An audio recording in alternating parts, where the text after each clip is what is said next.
welcome back to another video. If you're new here, please don't forget to like, comment, and subscribe.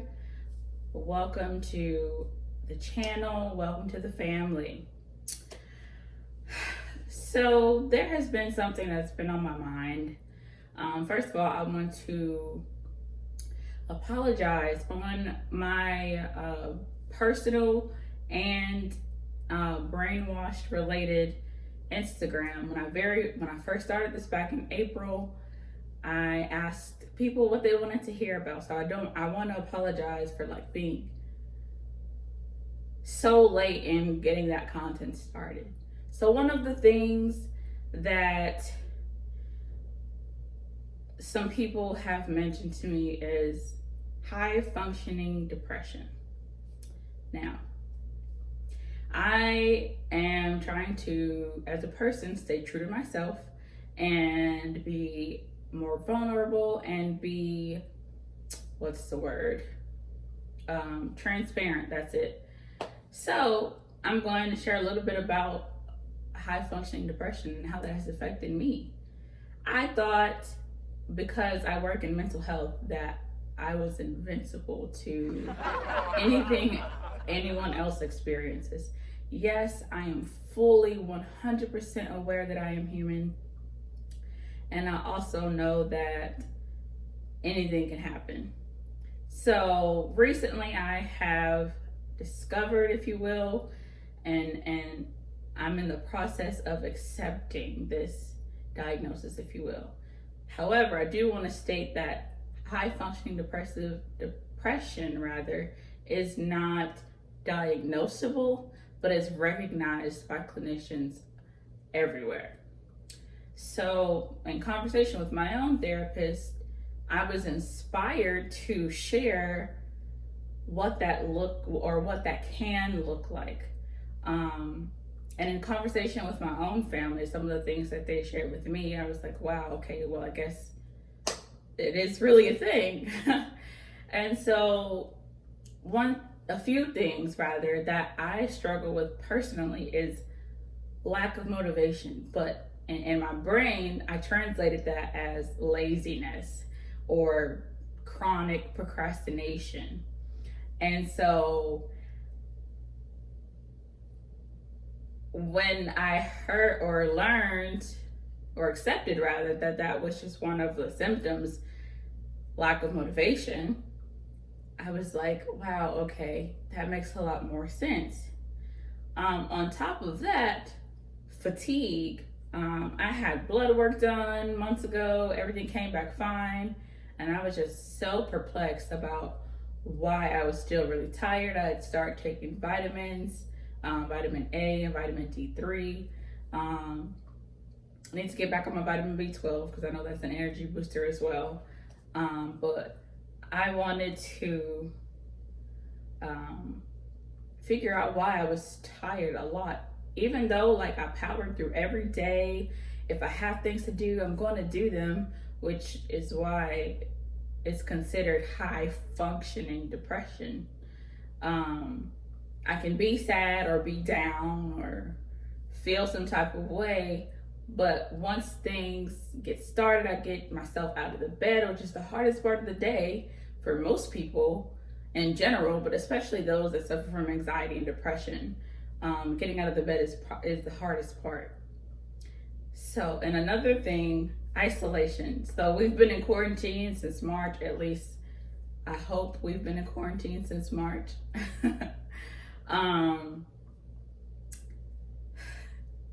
At first I was like, man, this is great. I'm an introvert anyways. And then, like I said earlier, I had a conversation with my family about all these things. My mom mentioned that she feels as though my isolative behaviors was always deeper than introversion. And I was like, but now I can see why she would mention that. So I want to share with my fellow high functioning depressive people a few things that I am working on and that have been proven by science to lift depression, even for those that are that meet the full criteria for major depressive disorder or something along those lines. Just a few things. There are plenty of other things that can be helpful. If you know me, my first thing is always go to therapy, get help. If you are limited on resources, drop it down in the comments, or if you know me personally or follow any of my social media, let me know. I can help you get connected with a therapist. The next thing would be exercise. I have been exercising, and it definitely gives me the endorphins that it's supposed to. I feel better mentally and physically.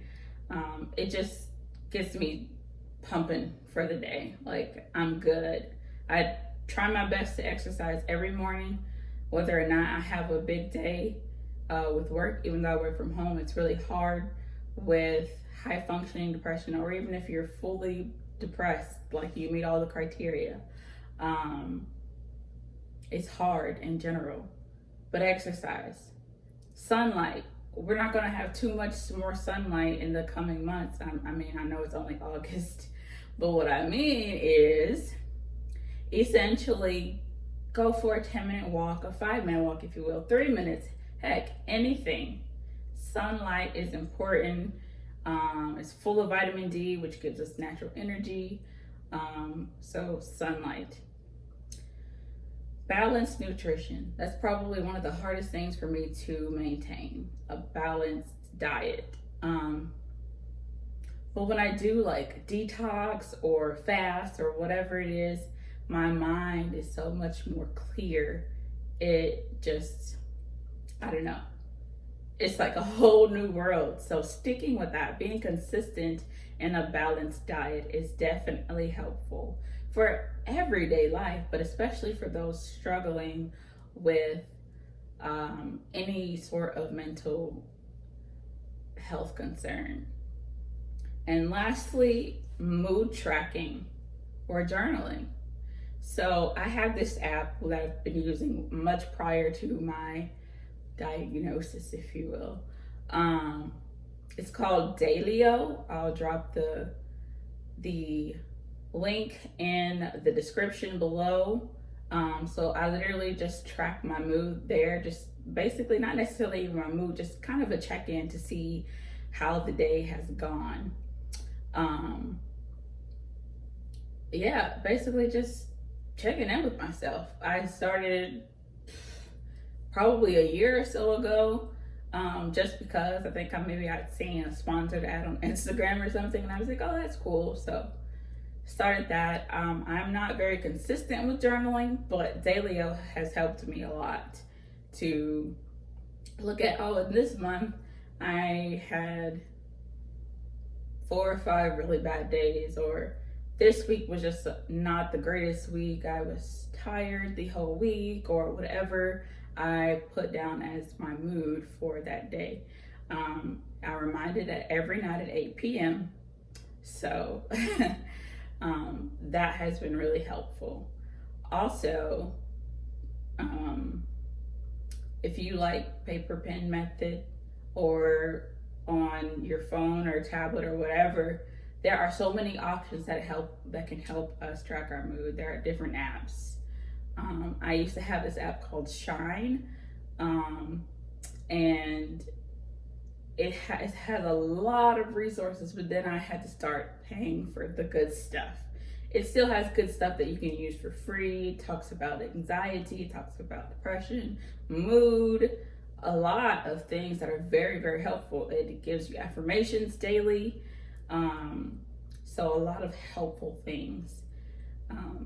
But I was hoping that sharing this part of me with you all will be encouraging to someone to, dig a little bit deeper. One of the things that prompted the conversation with my therapist, when she was like, well, when you are alone with yourself, like no distractions whatsoever, what do you default to? And I had a really hard time breaking that question down or being able to answer it. And so then it kind of just unraveled after time, and boom, we came up with high functioning depression. And it really helped me, like, and even though I'm struggling with accepting it for the most part, it has helped me realize that, oh, I'm not really just lazy. I'm not just a chronic procrastinator. There's a reason for it. There's science behind it. And so sometimes a diagnosis can help you realize that you're not what your family members have called you all your life, or realize that your self-pity and any other thing that is negative that has been afflicted upon you, or self-inflicted, there's almost always an explanation. And so I wanted to share this to encourage others to dig a little bit deeper, and maybe you can use Google at your discretion or very carefully, because I'm not going to get on a soapbox of self-diagnosing or using Dr. Google, but it is a real resource, that's for sure. But just be careful in your research. If you know a mental health professional, talk to them about some of the things that you're experiencing, and how often you experience them, when it started. Those are some of the major questions that are asked when clinicians and mental health professionals are trying to get to the root of a problem by using a label or a diagnosis. But anyway, I just wanted to share that with you guys. I hope you learned something. If you have ever been the procrastinator, the person that lacks motivation, and you just really don't understand, or if you think it's laziness, it could be depression. If that's you, drop a comment. Let's start the conversation. I want to know your experience, and I want to be able to point you in a direction where you can receive help. That's all I have today. I have an immense amount of love for my supporters and those that are also going through what I have expressed or shared that I am going through as an individual. We're in this together. Let's take the time that we're in quarantine to heal, to, just become better. But anyways, guys, so thankful for your support. Keep liking, commenting, subscribing, and sharing. Thank you, guys.